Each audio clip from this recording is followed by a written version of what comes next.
ہے رمضان میں آتی نماز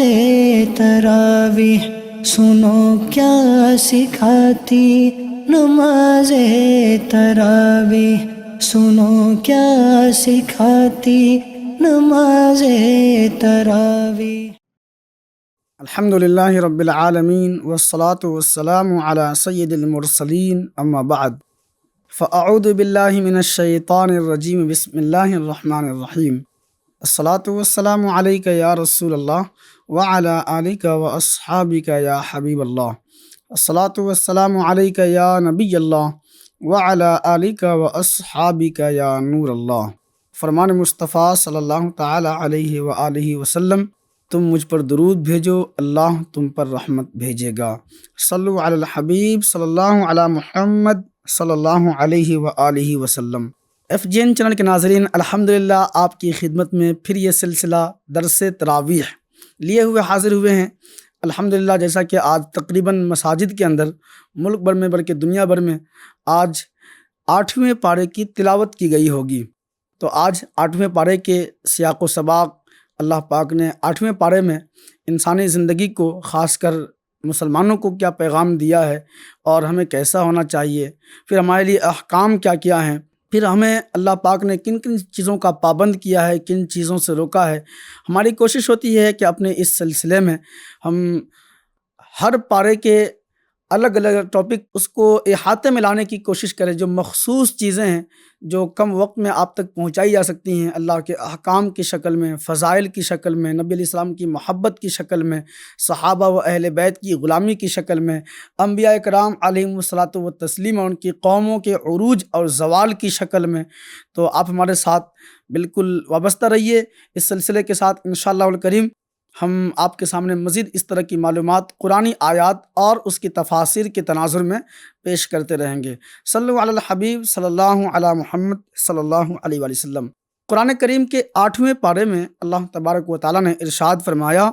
وَلَوْ أَنَّنَا نَزَّلْنَا إِلَيْهِمُ الْمَلَائِكَةَ وَكَلَّمَهُمُ الْمَوْتَى وَحَشَرْنَا عَلَيْهِمْ كُلَّ شَيْءٍ قُبُلًا ما كانوا ليؤمنوا إلا أن يشاء الله ولكن أكثرهم يجهلون۔ اللہ فرماتا ہے، اور اگر ہم ان کی طرف فرشتے اتارتے اور ان سے مردے باتیں کرتے اور ہم ہر چیز ان کے سامنے اٹھا لاتے، جب بھی وہ ایمان لانے والے نہ تھے، مگر یہ کہ خدا چاہتا لیکن ان میں بہت نرے جاہل ہیں۔ یعنی قرآن کریم میں یہ اللہ نے بیان فرمایا کہ محبوب علیہ الصلاۃ والسلام، آپ ان پر کوششیں کر رہے ہیں، آپ کوشش تو فرما رہے ہیں، یہ آپ سے کبھی مطالبہ کرتے ہیں کہ ہمارے مردے زندہ کر دیجئے، کبھی ہمارے سامنے فرشتوں کو لا کے کھڑا کیجئے،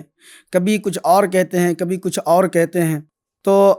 اگر آپ فرشتے اتار بھی دیں آپ کے لیے، اللہ فرماتا ہے کہ اے محبوب کہ اگر فرشتے اتار بھی دیں اور ان کے مردے زندہ بھی کر دیں، ان پر ہر چیز ان کے سامنے اٹھا کر لے بھی آئیں، تو بھی یہ ایمان لانے والے نہیں۔ کیوں؟ وجہ یہ ہے کہ اللہ پاک نے ان کے نصیب میں ایمان رکھا ہی نہیں۔ شان نزول یہ ہے اس آیت مبارکہ کی کہ جو بے ایمان تھے، جو غیر ایمان والے تھے، وہ تاجدار رسالت صلی اللہ علیہ وسلم کو مذاق کے طور پر کہا کرتے تھے کہ اگر آپ سچے ہیں تو ہمارے مردوں کو زندہ کر دیجئے، تاکہ ہم ان سے پوچھیں کہ محمد صلی اللہ علیہ وسلم جو فرماتے ہیں وہ حق ہے یا نہیں، اور آپ ہمیں فرشتے دکھائیے جو ہمارے سامنے آپ کے رسول ہونے کی گواہی دیں، یا اللہ اور فرشتوں کو ہمارے سامنے لائیے۔ ان کے جواب میں اللہ پاک نے یہ آیت نازل فرما دی کہ ان کے سامنے کچھ بھی پیش کر دیں، یہ ایمان والے نہیں ہوں گے، ایمان لانے کے نہیں ہیں۔ قرآن کریم میں اللہ ارشاد فرماتا ہے، فَمَن يُرِدِ اللَّهُ أَن يَهْدِيَهُ يَشْرَحْ صَدْرَهُ لِلْإِسْلَامِ وَمَن يُرِدْ أَن يُضِلَّهُ يَجْعَلْ صَدْرَهُ ضَيِّقًا حَرَجًا كَأَنَّمَا يَصَّعَّدُ فِي السَّمَاءِ كَذَلِكَ يَجْعَلُ اللَّهُ الرِّجْسَ عَلَى الَّذِينَ لَا يُؤْمِنُونَ۔ اللہ فرماتا ہے، اور جسے اللہ راہ دکھانا چاہے اس کا سینہ اسلام کے لیے کھول دیتا ہے، اور جسے گمراہ کرنا چاہے اس کا سینہ تنگ خوب رکا ہوا کر دیتا ہے، گویا کسی کی زبردستی سے آسمان پر چڑھ رہا ہے۔ اللہ یوں ہی عذاب ڈالتا ہے ایمان نہ لانے والوں کو۔ اس میں یہ فرمایا گیا اللہ تعالیٰ کی طرف سے کہ اللہ تعالیٰ جس کو چاہتا ہے، جس پر کرم خاص فرماتا ہے، اسی کو ہدایت نصیب ہوتی ہے۔ جیسے قرآن کریم میں ایک جگہ ارشاد ہوا انک لا تہدی من احببت ولکن اللہ یہدی من یشاء۔ اور جیسا کہ ہم خطبہ میں سنتے ہیں نا کہ من یہد اللہ فلا مضل لہ ومن یضللہ فلا ہادی لہ، اللہ جس کو ہدایت کرے اس کو کوئی گمراہ نہیں کر سکتا، اور اللہ جس کو گمراہ کر دے اس کو کوئی ہدایت نہیں کر سکتا۔ فیضان محبت عام تو ہے، عرفان محبت عام نہیں، اللہ اگر توفیق نہ دے انسان کے بس کا کام نہیں۔ امام غزالی رحمۃ اللہ تعالی فرماتے ہیں کہ جسے جنت کے لیے پیدا کیا گیا اس کے لیے عبادت کے اسباب آسان کر دیے جاتے ہیں، اور جسے جہنم کے لیے پیدا کیا گیا اس کے لیے گناہ کے اسباب آسان کر دیے جاتے ہیں، اور اس کے دل میں شیطان کا حکم مسلط کیا جاتا ہے۔ پھر قرآن کریم میں اللہ تبارک و تعالیٰ نے ان لوگوں کو بیان کیا جو اپنی اولادوں کو قتل کرتے تھے، تو اس کی نفی فرمائی، بے شک تباہ ہو جائے وہ جو اپنی اولاد کو قتل کرتے ہیں احمقانہ جہالت سے، اور حرام ٹھہراتے ہیں وہ جو اللہ نے انہیں روزی دی اللہ پر جھوٹ باندھنے کو، بے شک وہ بہکے اور راہ نہ پائی۔ مطلب یہ ہے کہ کچھ لوگ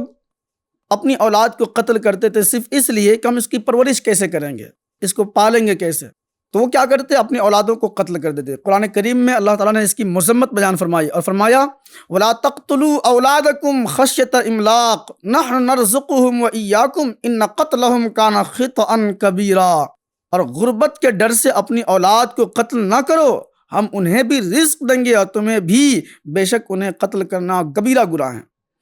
یعنی اولاد کو جو لوگ قتل کرتے تھے صرف جو نا وہ مال کے خوف سے، پرورش کے خوف سے، ان کے جو نا وہ ضروریات زندگی پورے کرنے کے خوف سے، تو اللہ تعالیٰ نے اس کی نفی فرمائی اور فرمایا اللہ پہ بھروسہ رکھو، من یتق اللہ یجعل لہ مخرجا، تو جو اللہ سے ڈرتا ہے تو اللہ اس کے لیے راستے نکال دیتا ہے، ویرزقہ من حیث لا یحتسب، اسے اس جگہ سے رزق عطا کرتا ہے جہاں سے وہ گمان بھی نہیں کر سکتا۔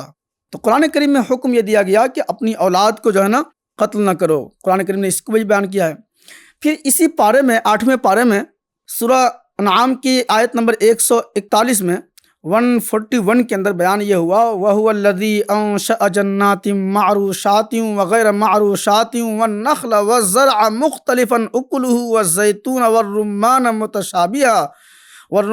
مُتَشَابِهًا وَغَيْرَ مُتَشَابِهٍ كُلُوا مِن ثَمَرِهِ إِذَا أَثْمَرَ وَآتُوا حَقَّهُ يَوْمَ حَصَادِهِ وَلَا تُسْرِفُوا إِنَّهُ لَا يُحِبُّ الْمُسْرِفِينَ۔ اور وہی ہے جس نے پیدا کیا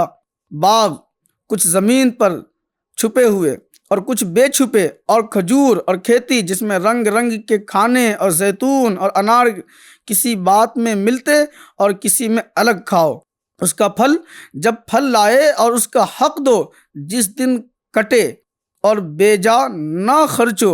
یعنی بیجا خرچ نہ کرو، بے شک بیجا خرچ کرنے والے اسے پسند نہیں، یعنی اللہ کو پسند نہیں ہے۔ ان اللہ لا يحب المسرفین، اللہ تعالیٰ فضول خرچی کرنے والے کو پسند نہیں فرماتا۔ اس آیت میں اللہ تعالیٰ نے اپنے زمین کے پیداوار کی زکوٰۃ ادا کرنے کا حکم دیا ہے۔ حضرت عبداللہ ابن عمر رضی اللہ تعالیٰ عنہ سے روایت ہے کہ رسول اللہ صلی اللہ علیہ وآلہ وسلم نے ارشاد فرمایا جو زمین بارش، نہر اور چشموں سے سیراب ہو اس میں عشر ہے، اور جو پانی کھینچ کر سیراب کی جائے اس میں نصف عشر ہے، یعنی آدھا عشر ہے۔ اب عشر کے احکام الحمدللہ پوری ایک کتاب مکتبۃ المدینہ سے شائع ہے، اس کو آپ پڑھ لیجئے انشاءاللہ الکریم، پتہ یہ چلے گا کہ اللہ پاک نے جو زمین دیے ہیں، جائیداد دیے ہیں اور باغات دیے ہیں، کھیتی باڑی اللہ نے بخشی ہے، تو اس میں جو پیداوار ہوتے ہیں اور جو وہ کٹائی ہوتی ہے یعنی فصل کی، تو اس فصل پر بھی حکم بنتا ہے، یعنی زکوٰۃ بنتا ہے۔ زکوٰۃ جو ہے نا اب نکالنا یہ فرض ہے، اس کا حکم یہ بیان کیا ہے۔ عبداللہ ابن عمر رضی اللہ عنہ کی روایت ہے کہ رسول اللہ صلی اللہ علیہ وسلم نے فرمایا کہ جو زمین بارش، نہر اور چشموں سے سیراب ہو اس میں عشر ہے، اور جو پانی کھینچ کر سیراب کی جائے اس میں نصف عشر ہے، جس میں پانی پٹایا گیا ہو یا پانی جو ہے نا الگ سے ڈالے گئے ہوں۔ اللہ نے فضول خرچی کرنے والے کو جو ہے نا پسند نہیں فرمایا، یہ بھی بیان فرمایا۔ پھر قرآن کریم کے اسی پارے میں اللہ تعالیٰ نے ایک دوسرے کے حقوق بیان فرمائے ہیں۔ وَلَا تَقْرَبُوا مَالَ الْيَتِيمِ إِلَّا بِالَّتِي هِيَ أَحْسَنُ حَتَّى يَبْلُغَ أَشُدَّهُ وَأَوْفُوا الْكَيْلَ وَالْمِيزَانَ بِالْقِسْطِ لَا نُكَلِّفُ نَفْسًا إِلَّا وُسْعَهَا۔ اور یتیم کے مال کے پاس نہ جاؤ مگر بہت اچھے طریقے سے جب تک وہ اپنی جوانی کو پہنچے، اور ناپ تول انصاف کے ساتھ پوری کرو، ہم کسی جان پر بوجھ نہیں ڈالتے مگر اس کے مقدور بھر۔ اللہ یہ فرماتا ہے قرآن کریم میں کہ یتیموں کا مال نہ کھاؤ، اس کے ساتھ حسن سلوک کرو، اس کے ساتھ اچھے برتاؤ کرو۔ اگر وہ یتیم ہیں تو ان کے ساتھ جو برتاؤ ہو، اگر ان میں ہم کچھ اور ملا سکتے ہیں، ان کے مال میں ان کا کچھ منافع کر سکتے ہیں یا اس کے مال کو تحفظ دے سکتے ہیں تو پھر تو قریب جائیں۔ پھر قرآن کریم میں اللہ نے فرمایا کہ ناپ تول میں جو ہے نا کمی نہ کرو، فرمایا لا نکلف نفسا الا وسعها، اور ہم کسی جان پر جو ہے نا اس کے اٹھانے سے زیادہ بوجھ نہیں ڈالتے، یعنی اللہ پاک کسی جان پر اتنا بوجھ نہیں ڈالتا کہ وہ اٹھا ہی نہیں سکے۔ جیسے آدمی 5 وقت کی نماز پڑھ سکتا ہے تو اس لیے اللہ نے 5 وقت کی نماز فرض فرمائی ہے۔ 100 روپے میں سے 2.5 روپے کی جو صاحب نصاب ہے، مالک نصاب ہے، جن پر زکوٰۃ بنتی ہے، تو جو 100 روپے ہیں تو 100 روپے میں سے جو ہے نا 2.5 روپے زکوٰۃ ادا کرنے کا فرمایا گیا ہے۔ تو پتہ یہ چلا کہ ایسا نہیں کہ وہ سارا کا سارا مال ہی زکوٰۃ میں دینے کے لیے اللہ نے فرمایا، ایسا بھی نہیں ہے۔ ایسا نہیں ہے کہ آدمی 5 وقت کی نماز ہی پڑھ سکتا ہے، لیکن اللہ نے فرمایا کہ 50 وقت کی نماز تم کو روزانہ پڑھنی پڑے گی۔ ہاں پڑھیں گے تو 5 وقت کی، لیکن نبی علیہ الصلوۃ والسلام کی معراج کا اعزاز امت کو ملا ہے کہ پڑھیں گے 5 لیکن ثواب 50 وقت کی پائیں گے۔ سبحان اللہ۔ تو یہی بات ہوئی قرآن کریم میں، اسی پارے میں اللہ فرماتا ہے من جاء بالحسنۃ فلہ عشر امثالها ومن جاء بالسیئۃ فلا یجزی الا مثلها وهم لا یظلمون۔ جو ایک نیکی لائے تو اس کے لیے اس جیسی 10 نیکی ہیں، اور جو برائی لائے تو اسے بدلہ نہ ملے گا مگر اس کے برابر، اور ان پر ظلم نہ ہوگا۔ یعنی اللہ تبارک و تعالی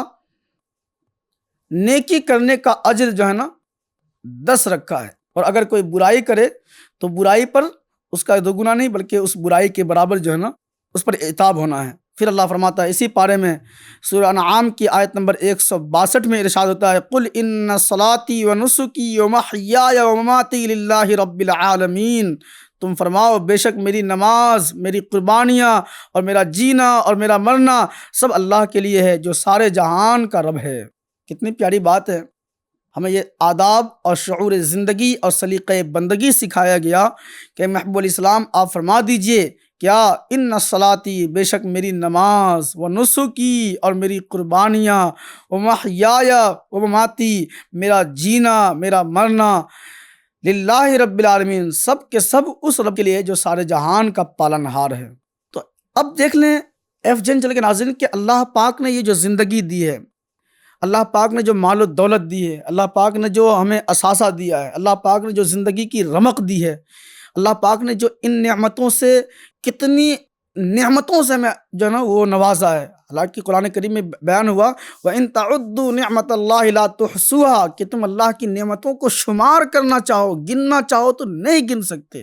اللہ کی نعمتیں اس قدر زیادہ ہے، تو فرمایا یہ گیا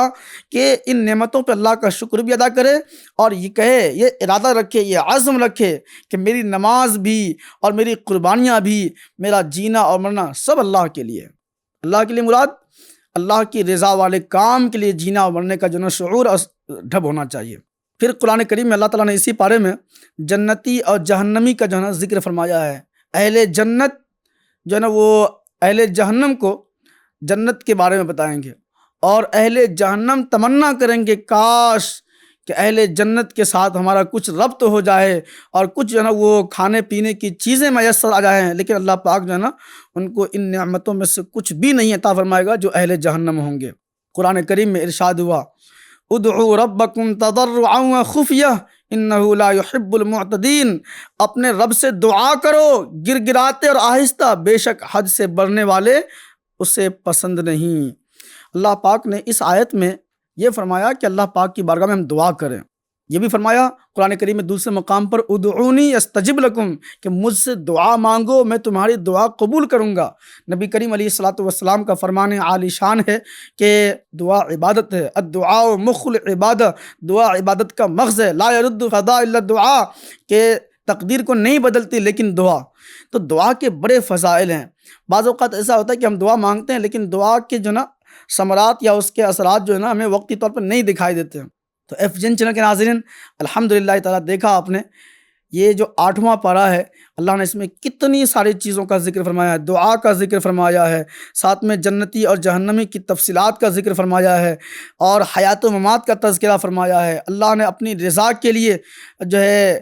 رضا والے کام کرنے کا فرمایا ہے، ثواب کے درجات کا حکم جو ہے بیان فرمایا ہے، پھر اس کے بعد ایک نیکی کرنے پر جو ہے درجات بڑھتے ہیں اس کا فرمایا ہے، ناپ تول میں کمی کرنے والوں کی وعید بیان فرمائی ہے، یتیموں کے مال کے قریب نہ جانے کا فرمایا ہے، پھر اللہ پاک نے